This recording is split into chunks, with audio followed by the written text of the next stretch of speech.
इसके लिए आत्मविश्लेषण करना पड़ेगा। सभी महात्माओं ने, संतों ने ये बात कही है, भगवान शंकराचार्य भी कहते हैं और सभी लोग, और स्वयं आप हम भी विचार करके देखें तो जिन कर्मों को हमने विवश होकर किया, हम नहीं चाहते थे झूठ बोलें पर झूठ बोलना पड़ा, घटना घट गई, शांति के क्षणों में हम निष्पक्ष और निर्मम होकर विचार करना पड़ेगा। ये आवश्यक शर्त है। आत्मनिरीक्षण करते समय निर्मम होना बहुत आवश्यक है। अपने प्रति थोड़ी भी ममता रही तो निष्पक्ष होकर हम आत्मनिरीक्षण नहीं कर सकेंगे। इसलिए निर्मम होकर, अच्छा बुरा जो और किसी से कहना नहीं, अपने सामने ही करना है। परिस्थिति विशेष में मैंने झूठ बोला तो निष्पक्षता से जब मैं विचार करके देखता हूं तो झूठ बोलने के कारण पर पहुंचता हूं। और कारण क्या रहता है? उस कारण में कहीं न कहीं कोई न कोई आकांक्षा है स्वार्थ पूर्ति की, और कुछ न हो तो अंत में जिजीविषा, जीवन की इच्छा, प्राण का भय। यद्यपि आज हम में इतनी शक्ति नहीं है कि हम प्राणों का मोह छोड़कर सत्य बोलें। झूठ बोलकर प्राण की रक्षा होती है तो मैं भी प्राण रक्षा कर सकूंगा, किंतु ये इस बात का प्रमाण नहीं है कि हम विवश हैं कर्म करने को। कितने ऐसे महापुरुष हो गए जो फांसी पर चढ़ गए पर उन्होंने झूठ नहीं बोला। तो जीवन का ये जो पक्ष है, जीवन में हमारे भीतर की जो आकांक्षाएं हैं वो सदैव प्रस्फुटित या प्रकट नहीं होती हैं, परिस्थिति विशेष में ही वो आती हैं। किंतु उन परिस्थिति विशेष में भी यदि हम उनका विश्लेषण करके अनिच्छन अपि वार्ष्य, न चाहते हुए भी अर्जुन ऐसा हो गया है, तो मेरे झूठ बोलने के पीछे कहीं न कहीं ऐसी कोई मेरी आकांक्षा थी जिस आकांक्षा की पूर्ति में मुझे सुख का अनुभव होना था, मुझे आशा थी। तो विश्लेषण से क्या हुआ? संसार में या संसार से कहीं न कहीं सुख की आशा है या थी। जब तक संसार में और संसार से सुख की आशा रहेगी तो ऐसे बहुत से कर्म हमें करने पड़ेंगे जो हमारा चेतन मन कहता है भाई करना ठीक नहीं था, पर अचेतन मन में बात थी, अरे थोड़ा सा झूठ बोल दिया तो इतना धन मिल रहा हो तो क्या बिगड़ता है। सत्संग के कारण, कुछ सद्ग्रंथ पढ़ने के कारण चेतन मन, कॉन्शियस माइंड तो कहता है नहीं नहीं गलत काम से धन कमाना ठीक नहीं है वगैरह। पर जब परिस्थितियां आ गई कि ऐसी परिस्थिति आ गई है कि अगर एक जगह हम दस्तखत करके लिख दें यहाँ अमुक व्यक्ति जो मर गया, हमारा दादा था, चाचा था, नाना था, और उसका प्रमाण पर उसके विरोध में कोई कुछ नहीं कह सकता, हमारे पास उनकी एक चिट्ठी रखी। मैं भीतर से जानता हूं कि वस्तुतः वो बात नहीं थी, वो मेरे माता के, पिता के या मामा के या चाचा के मित्र थे, पर लोग सभी जानते हैं कि भाई इनके मामा थे, मैंने उनका धन हड़प लिया। तो बलपूर्वक न चाहते हुए किसने कराया? मेरी ही इच्छा ने कराया, मेरी ही इच्छा ने, आकांक्षा ने कराया। स्वामी विवेकानंद जी ने कहा, take the whole responsibility on your own shoulders. महामंत्र है। स्वामी जी कहते हैं सारा दायित्व तो अपने कंधों पर लो। भगवान आगे बताते हैं कैसा है। तो हमें पहले ये स्वीकार कर लेना पड़ेगा कि कोई बलपूर्वक हमसे कर्म करा नहीं सकता, और हमारी इच्छा के विरुद्ध भी हमारी वासनाएं, हमारी आकांक्षाएं जो हमसे काम करा ले रही हैं, उसके मूल में आज नहीं तो कल, कल नहीं तो परसों, इस जन्म नहीं तो पिछले जन्मों में हमने निरंतर उन वासनाओं की पूर्ति का प्रयत्न किया था। कभी हमने ये विचार नहीं किया कि ये वासनाएं घातक हैं, ये स्पर्श सुख ठीक नहीं है, धोखा देना ठीक नहीं है, चोरी ठीक नहीं है। थोड़ा थोड़ा सोचते रहे, पर भीतर कहीं न कहीं ये था कि अगर थोड़ा सा कुछ मिल जाता है तो क्या बिगड़ता है। ये जो समझौता करने की वृत्ति थी, उस समझौता करने की वृत्ति के कारण हमको समझौता करना पड़ा, और तब लगता है कि बलपूर्वक हमसे कोई काम कराता है। तो भगवान क्या कहते हैं? केन प्रयुक्त पापम करो, किसी दूसरे के द्वारा हमसे पाप कर्म नहीं होता, हमसे पुण्य कर्म नहीं होता है। संपूर्ण पाप और पुण्य कर्मों के लिए मैं और मैं ही उत्तरदायी हूं। हम में से प्रत्येक व्यक्ति उसके लिए उत्तरदायी है। तो ये बात साधक को स्वीकार कर लेनी पड़ेगी। और अपने स्वयं से घोषणा करके अपने मन को बार बार बता के मन को ये बता देना पड़ेगा कि जो होना था हो गया। आज से मैं तुझे स्पष्ट बताता हूं कि कोई बाहर की शक्ति, मैं तो कहूं ईश्वर भी कोई असत कर्म हमसे नहीं करा सकता है अगर हमारे मन में वैसी आकांक्षा न हो। तो इसलिए भक्त को, साधक साधिका को ये समझ लेना चाहिए, स्वीकार करना चाहिए कि शुभ और अशुभ दोनों के कर्मों का कर्ता मैं हूं। अब प्रश्न ये आया कि अशुभ कर्म इतनी तीव्रता से, इतनी तेजी से हमसे काम करा लेते हैं, इतना दबाव डालकर काम करा लेते हैं कि शुभ कर्म हम नहीं कर पाते। इन सब के मूल में क्या है?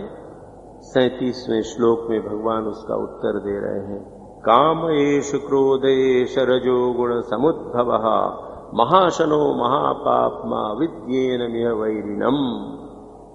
भगवान घोषणा कर रहे हैं कि देख अर्जुन, तूने जो ये पूछा कि कौन सी ऐसी शक्ति है जो बलपूर्वक मनुष्य से काम करा लेती, वो नहीं चाहता फिर भी उससे अशुभ कर्म कराती है, तो भगवान निसंदिग्ध शब्दों में कहते हैं काम एष क्रोध एष रजोगुण समुद्भवः। काम और यही काम क्रोध है जो रजोगुण से उत्पन्न होता है, वही मनुष्य से ये तथाकथित बलपूर्वक अशुभ कर्म करा लेता है। काम का तात्पर्य यहाँ कामना और काम वासना भी।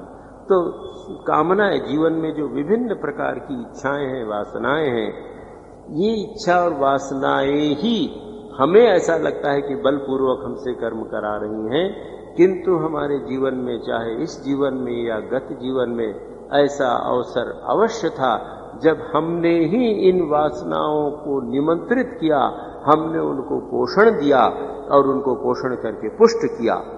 आज हम भूल गए हैं, पर वो पोषण करके हमने उनको पुष्ट करके रखा था, इसलिए वो आज है। ये बहुत बार जिनके घर कुत्ते पले, देख लीजिए, मैं एक बार एक मित्र के घर गया, यहाँ नहीं एक दूसरे नगर की बात है, उनके घर गया तो ड्राइंग रूम में सोफे में हम लोग बैठे थे, तो उन्होंने वो कुत्ता, वो सफेद वाला होता है, क्या कहते हैं वो, ऐसा कुत्ता होता है वो, है पॉमेलियन या क्या ऐसा कुछ कहते हैं, वो थोड़ा बड़ा था।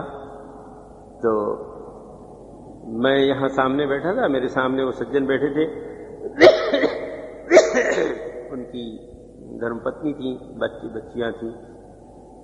तो पहले तो मेरे पास आया, थोड़ा आया, सूंघा वगैरह, और मेरी तरफ ऐसी गोद में मेरे चढ़ने के लिए किया, तो मैंने उसको उंगली से उसकी नाक में इतनी जोर से मारा, फेंक करके भग गया वहां से, और भग के वो गया अपनी मालकिन के पास, और मालकिन उसके पास गया, मालकिन की गोद में चढ़ के उसका मुंह चाटने लगा अपनी मालकिन का।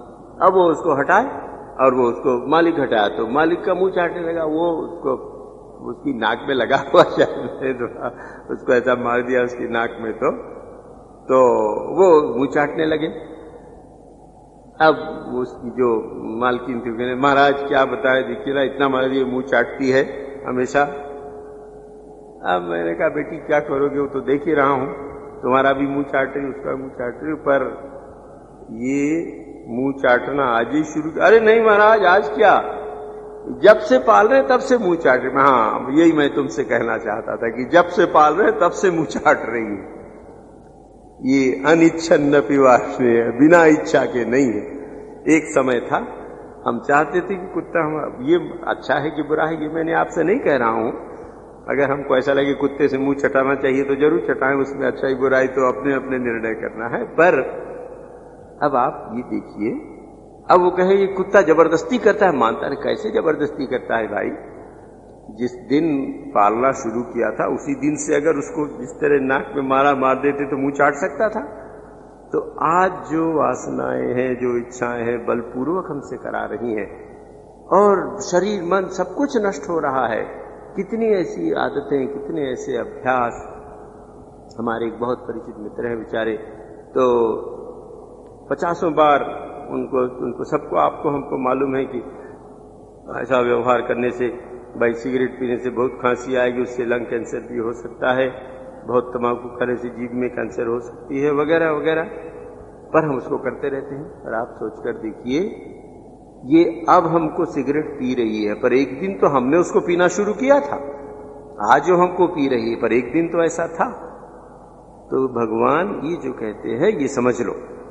फिर भगवान यहां एक मनोवैज्ञानिक सत्य कह रहे हैं। भगवान कहते हैं सुन, रजोगुण समुद्भवः एषः कामः क्रोधः। भगवान क्रोध और काम को एक बता रहे हैं कि यही काम क्रोध है। द्वितीय अध्याय का आपको स्मरण होगा, भगवान स्थित प्रज्ञ दर्शन में कहते ध्यायतो विषयान पुंसः संगस्तेषु उपजायते संगात् संजायते कामः कामात् क्रोधो विजायते क्रोधात् भवन्ति सम्मोहः सम्मोहात् स्मृति विभ्रमः स्मृतिभ्रंशात् बुद्धिनाशो बुद्धिनाशात् प्रणश्यति। भगवान ने कहा कि देखो, चिंतन करने से कामना उत्पन्न होती है, वही काम क्रोध है। तो यहां काम की संरचना, anatomy of lust and anger, anatomy उसकी संरचना, कामना और क्रोध की संरचना भगवान यहां बता रहे हैं। तो कामना और क्रोध की संरचना को जान लेना बड़ा उपयोगी होता है। हमारे जीवन में, प्रत्येक के जीवन में कुछ ऐसी कामनाएं होती हैं जिसकी पूर्ति परम आवश्यक है।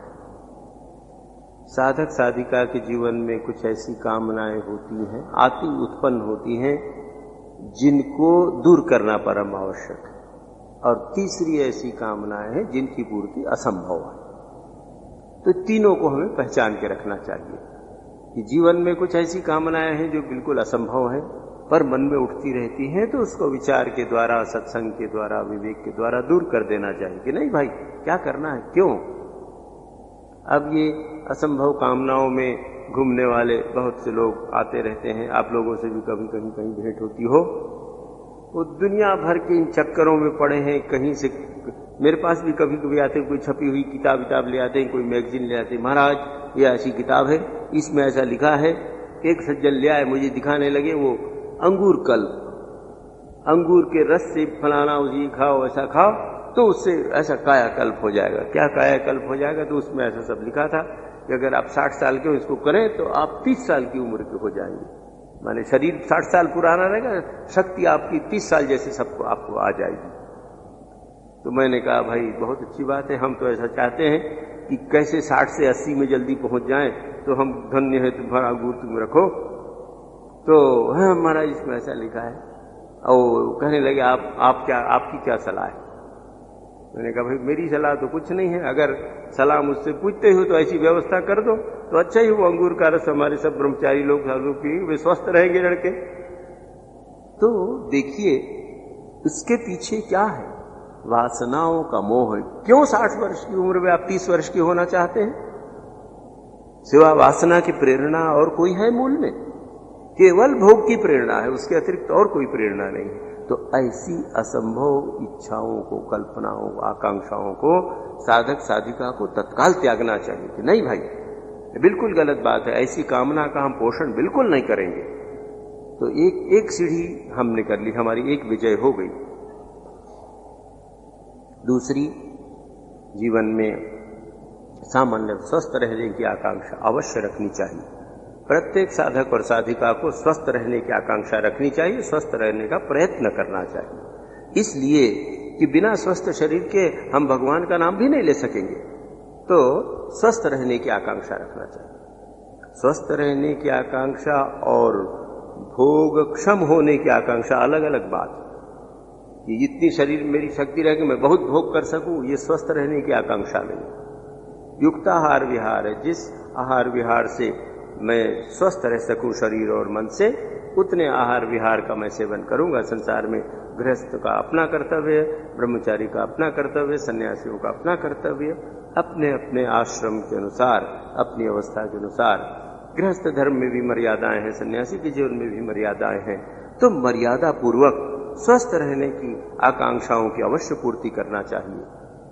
आप सब लोग गृहस्थ हैं, गृहस्थ का ये कर्तव्य है कि भगवान ने उसको जो दायित्व उस पर दिया है, उस दायित्व को पूर्ण करने के लिए जितने धन की आवश्यकता है, जितने साधनों की आवश्यकता है, उनको संग्रह करने की आकांक्षा रखना चाहिए, मर्यादा रखना चाहिए।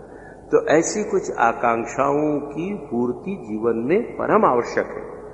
इन आकांक्षाओं की पूर्ति के बिना हम व्यक्तित्व का विकास नहीं कर सकेंगे, आध्यात्मिक साधन में आगे नहीं बढ़ सकेंगे। जब इन आकांक्षाओं की और आवश्यकताओं की पूर्ति हो जाएगी तो निश्चिंत हो जाएगा कि मन, चलो भाई भगवान की दया से रहने की व्यवस्था है, खाने की व्यवस्था है, बच्चे पढ़ लिख कर तैयार हो गए, इससे निश्चिंत होकर भजन हो सकेगा। तो इन आकांक्षाओं की पूर्ति। अब कुछ आकांक्षाएं ऐसी हैं जिन आकांक्षाओं का त्याग करना चाहिए। उसमें सबसे एक अहंकार की और दूसरे स्वार्थ की पूर्ति या पूर्ति। साधक साधिका को इसका व्रत पूर्वक, निश्चय पूर्वक त्याग करना पड़ेगा कि मैं अपनी अहम तुष्टि के लिए कुछ नहीं करूंगा, तो भगवान की इच्छा के लिए करना है। मैं अपने अहंकार को आजीवन दूर करने का प्रयत्न करूंगी या करूंगा, ऐसा निश्चय करना पड़ेगा। तो अहंकार पोषण की आकांक्षा का त्याग साधक साधिका को अवश्य करना चाहिए। ना? मेरा क्यों नहीं होगा, मेरी बात क्यों नहीं सुनी जाएगी, मैं जो कहूंगी वो होगा, मैं जो कहूंगा ऐसा होगा, ये मैं की जो बात मेरी नहीं चली, कठिन है, पर साधक साधिका के लिए परम आवश्यक है। तो अहंकार पूर्ति की आकांक्षा का त्याग करना पड़ेगा। और उसके बाद जो असत इच्छाएं हैं, असत कामनाएं हैं, इनका त्याग करके तब मिली हुई परिस्थितियों का स्वरूप, तब ये काम नहीं होगा, तब ये जीवन की पूर्ति की आवश्यक इच्छाएं, उनकी पूर्ति के बाद हमसे मुक्त होंगे। अब ये काम का दोष क्या है? काम एष क्रोधे, काम क्रोध है। भगवान ने कैसे कहा? काम क्रोध है, ये दिन दिन हम देख सकते हैं। काम का तात्पर्य कामनाएं, इच्छाएं। जब हमारी इच्छा पूर्ण नहीं होती तो हम नाराज हो जाते हैं। आप देखिए, प्रत्येक क्षेत्र में हम देखें, कैसे हम घर में भी देखिए, छोटे बच्चे जब बहुत उधम करते, आपने एक वस्तु एक जगह रख दी, आजकल प्लास्टिक की हल्की कुर्सियां हैं, वहां रख दी, बच्चे उसको गाड़ी की तरह चलाते हैं। कई बार कुछ मैंने देखा है, छोटे बच्चे उसको गाड़ी की तरह ढकेलते रहते हैं, यहां से वहां उठाते हैं। तो 2 बार 3 बार मना किया किसी ने, बड़े ने या बूढ़े दादा दादी नानी थोड़े खींच जाते हैं, तो 10 बार बोलती हूँ, सुनता नहीं, क्यों हटाता है? अच्छा, क्रोध आ गया। क्रोध में शायद बच्चे को कान मोड़ दिया, एक चांटा लगा भी दिया। क्यों हुआ? हमारी इच्छा की पूर्ति नहीं हुई, इसलिए क्रोध उत्पन्न हुआ। तो क्रोध को दूर करने के पहले उसके कारण को ढूंढना पड़ेगा। अगर हम विचार करके देखें तो कहीं न कहीं हमारे क्रोध के मूल में हमारी कामना की अपूर्ति है। मेरी इच्छा पूर्ण नहीं हुई, मेरी कामना पूर्ण नहीं हुई, इसलिए मुझे क्रोध आ रहा है। तो भगवान कहते हैं काम एष क्रोध। काम का और दूसरा बड़ा दोष है, अपूर्ण हुआ तो क्रोध आया, काम की पूर्ति हुई तो लोभ उत्पन्न हो जाता है।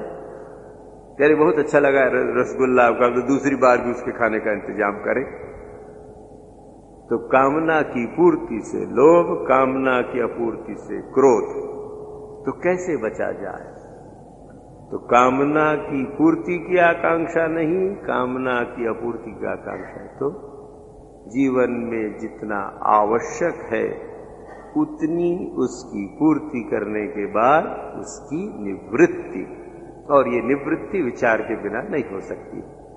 कामनाओं को निवृत्त किया जा सकता है, कामनाओं को पूर्ण नहीं किया जा सकता कभी भी। निवृत्ति कैसी होती है? निवृत्ति होती विचार के द्वारा कि ठीक है भाई, बहुत हो गया, देख लिया, बहुत खा लिया, बहुत सुन लिया, यही तो है। तो जब हम अपनी कामनाओं की, अपनी इच्छाओं की सीमा समझ जाते हैं, किससे अधिक नहीं, तो उसकी निवृत्ति हो जाती है। या भाई हमने 50 बार लस्सी पी ली, ये अब यही इसका स्वाद रहने वाला है, तो अब लस्सी पीने की कामना नहीं है। भगवत कृपा से मिल जाए, कहीं गए किसी भक्त ने घर में पिला दिया, गर्मी के दिन में ठाकुर जी को हम लोग लस्सी का भोग देते हैं, वो लस्सी मिल गई तो उसको बहुत स्वाद से पी लिया, पर विचार कर कोई आकांक्षा नहीं, मिल गई तो ठीक है। पर यदि उसकी आकांक्षा रहे तो ऐसी योजना बनानी पड़ेगी कि दिसंबर में भी ऐसा लगेगा कि ठाकुर जी को लस्सी पिलाओ, थोड़ी गर्मी ज्यादा है। क्यों लगेगा? लोभ, हमारी यहाँ लस्सी का स्वाद, लस्सी के लोभ में है हम, तो कामना की पूर्ति से लोभ। और नहीं कह दिया बुजुर्गों ने तो क्रोध है, नहीं बोलते हैं ठाकुर जी को लस्सी के भोग लगाने में क्या दोष है। आप इस सिद्धांत को जीवन के प्रत्येक क्षेत्र में लगाएं तो हम यही पाएंगे कि हमारी कामनाएं ही क्रोध है, कामनाओं की अपूर्ति से क्रोध, कामनाओं की पूर्ति से लोभ। इसलिए कामनाओं के प्रति उदासीन होना पड़ेगा कि नहीं भाई, जो मिला प्रभु यदृच्छालाभ संतुष्ट, शरीर मन की पूर्ति स्वास्थ्य के लिए जो आवश्यक है, जो प्रभु मिला उसको हम स्वीकार करेंगे। तो इस प्रकार ये वृत्ति अगर जीवन में आई तो हम साधना में आगे बढ़ सकेंगे। अन्यथा ये काम क्या है, रजोगुण समुद्भव।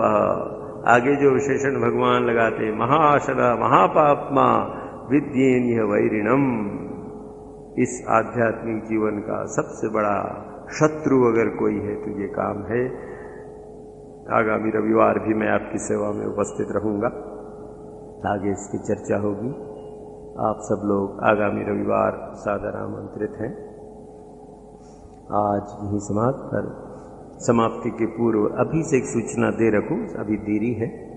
24 दिसंबर उस दिन एक आध्यात्मिक शिविर का आयोजन किया गया है, सुबह 9 बजे से शाम को 5 बजे तक। बाद में आपको ऑफिस में उसका पत्रक। ओम शांति शांति शांति। हरि ओम तत्सत्। श्री राम कृष्णार्पणमस्तु।